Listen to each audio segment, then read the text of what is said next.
Dear guys, हम class 12th English का course cover कर रहे हैं, पढ़ रहे हैं फर्स्ट लेसन। और आपने देखा कि वाचर नाम का लोहार जिसने पीछे से फ्रेंड्स को आवाज दी कि बब जल्दी मत करो, अभी तुम आराम से अपने स्कूल पहुंच जाओगे। तो इसको सुनने के बाद फ्रेंड ने समझा,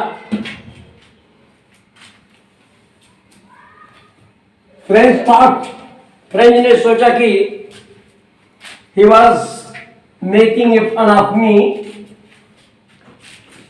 he was pulling his leg, वो उसका मजाक उड़ा रहा है।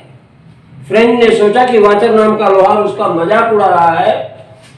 and reached young Hammer's little garden all out of breath, और वो एम हैमर के छोटे से बगीचे में पहुंच गया जो कि स्कूल के बाहर बना हुआ था।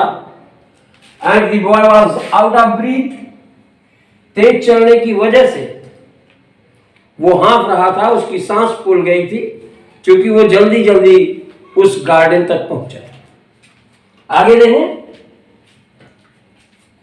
Usually when school begin there was a great bustle which could be heard out of school. A great bustle, a lot of noise.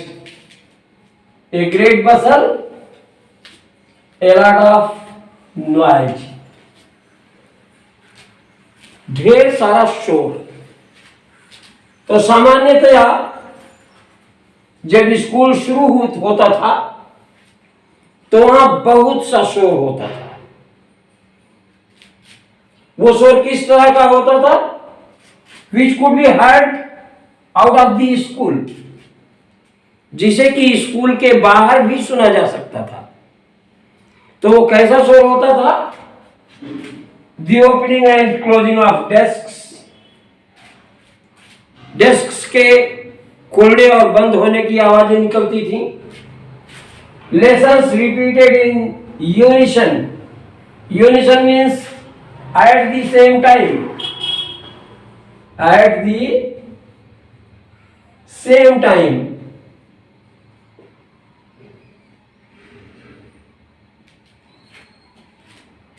तो लेसन्स को सेम टाइम पे रिपीट करने से वेरी लाउड वॉइस में, बहुत जोर से एक ही साथ सेम टाइम पे लेसन्स रिपीट किए जाते थे। और कैसे किए जाते थे? With our hands,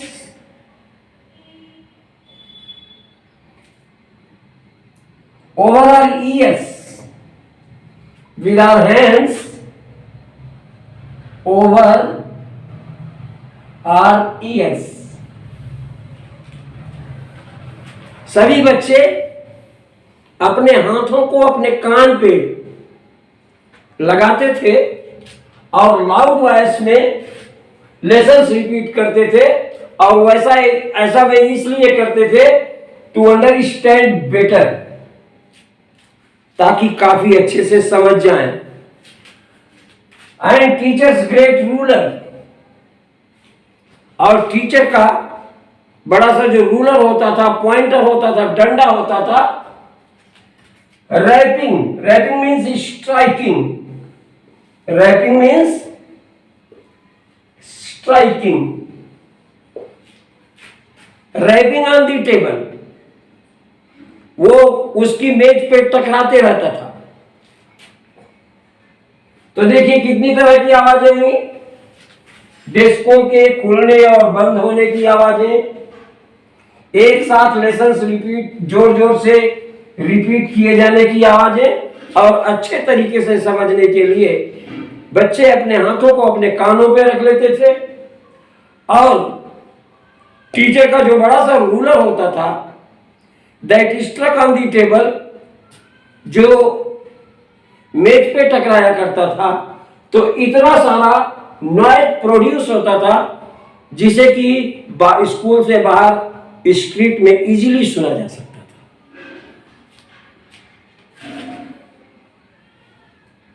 but now it was so still. To his greatest surprise, वो बहुत greatly surprised हो गया था, because that day there was no sound. No sound was coming out in the street, and the school was still. उस दिन सबसे बड़ी हैरानी की बात यह थी कि उस दिन कोई सा भी साउंड बाहर स्ट्रीट में नहीं सुनाई दे रहा था, और बिल्कुल सब कुछ रोज के तरीके से उल्टा दिखाई दे रहा था।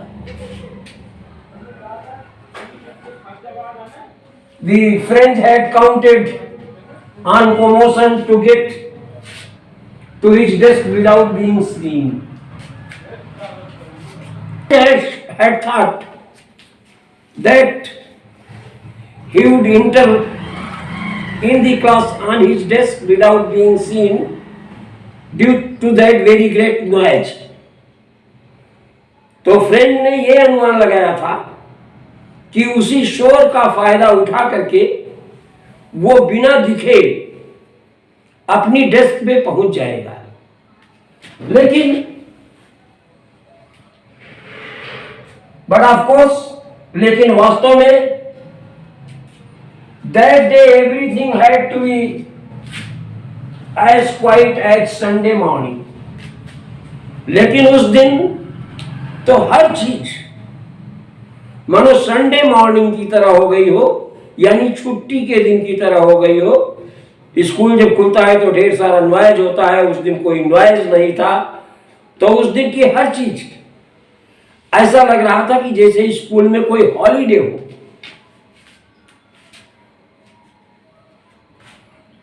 Through the window, I saw my classmates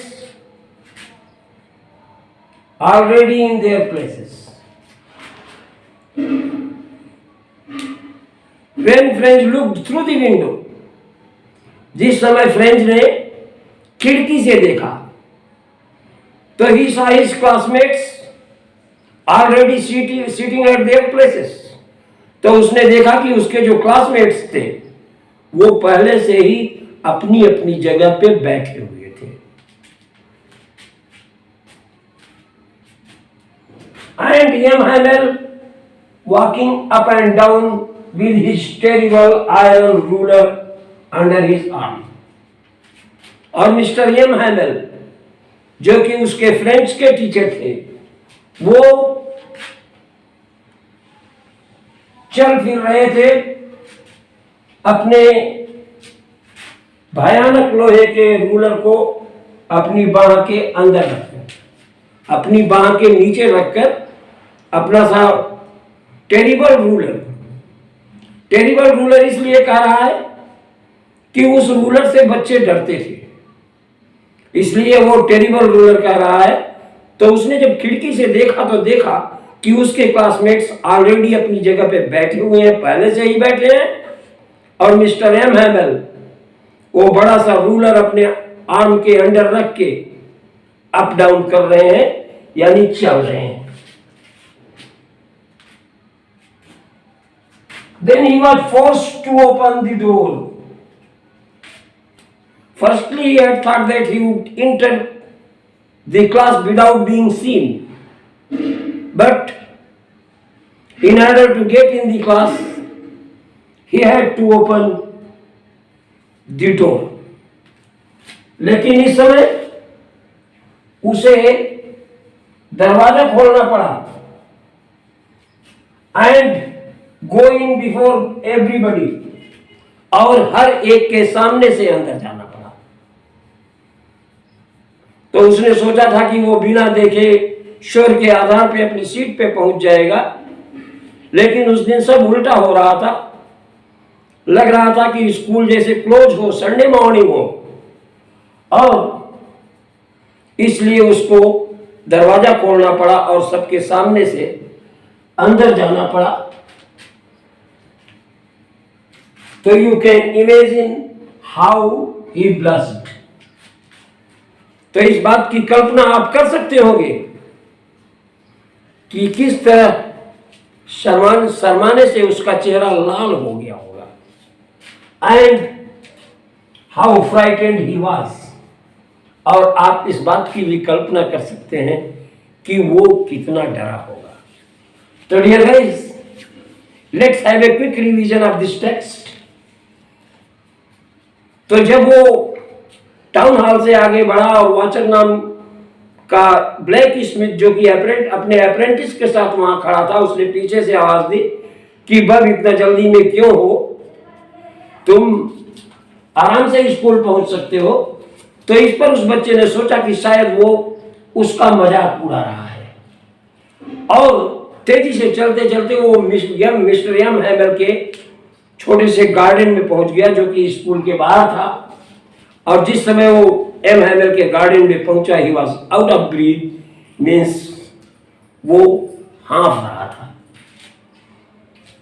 usually school जब शुरू होता था तो वहां ढेर सारी नॉइज होती थी, जिसे कि स्ट्रीट के बाहर भी सुना जा सकता था, जैसे डेस्क के खुलने और बंद होने की आवाजें, लेसन्स के एक साथ रिपीट किए जाने की आवाजें, जोर जोर से कानों पे हाथ रखकर अच्छी तरह से समझने के लिए, और टीचर का जो पॉइंटर होता था, रूलर होता था, वो बार बार मेज पे स्ट्राइक कर रहा था।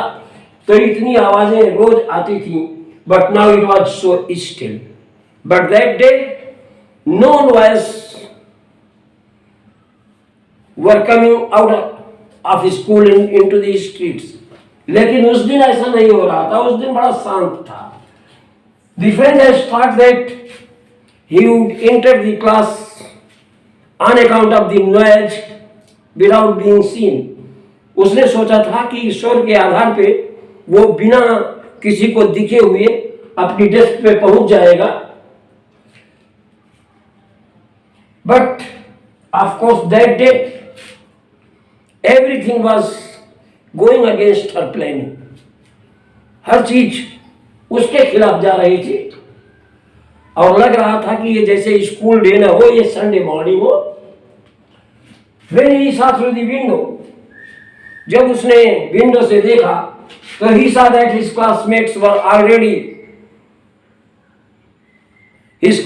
had already occupied their seats. तो उसने देखा कि उसके जो दोस्त थे, उसके क्लासमेट्स थे, वो पहले से ही अपनी सीट को ऑक्युपाई किए हुए थे। And Mr. M. Hamel was walking up and down with his terrible ruler under his arm. और मिस्टर एम हैमल अपने रूलर को अपने बांह के नीचे दबाए इधर उधर चहलकदमी कर रहे थे।